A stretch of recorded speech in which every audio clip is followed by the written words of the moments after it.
Hello my dear gratitude viewers and subscribers. భగవంతుడు మనకి ప్రతిరోజు కావలసినంత ఆహారము నీరిచ్చాడు. మనం తింటూనే ఉన్నాం. ఎన్నిసార్లు తినగలిగితే అంత తినగలిగే శక్తి సామర్థ్యం ఉంది. ఆర్థిక స్తోమత కూడా ఉంది మనకి. భగవంతుడు మనకి ఇచ్చిన దానికి తిరిగి భగవంతుడికి మనకి కృతజ్ఞతల రూపంలో తెలియజేస్తున్నాం. కృతజ్ఞతలు అంటే మాటలు చెప్పడం కాదు, మన చేతల్లో కూడా చూపించాలి. దట్ మీన్స్ మనకి భగవంతుడు ఇంత ఇచ్చినందుకు మనం కూడా కొద్ది మందికైనా సరే మనం ఆహారం కానీ భోజనం కానీ పెట్టగలిగితే అంత మించిన కృతజ్ఞత ఇంకొకటి లేదు.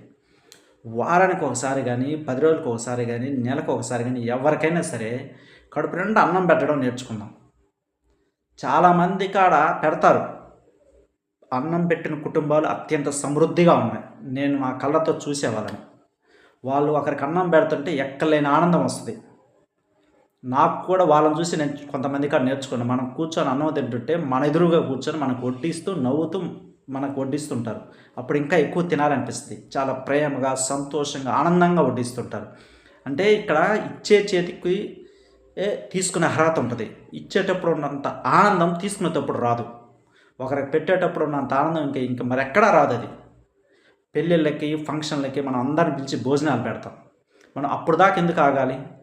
ముందే ఒకరికి పెడదాం. వారానికో, 10 రోజులకో, నెలకో, కనీసం ఒకరికైనా ఒక కుటుంబానికైనా కడుపు నిండాగా అన్నం పెట్టగలిగితే ఉన్న దోషాలన్నీ కొట్టుకొని పోతాయి. Thank you so much.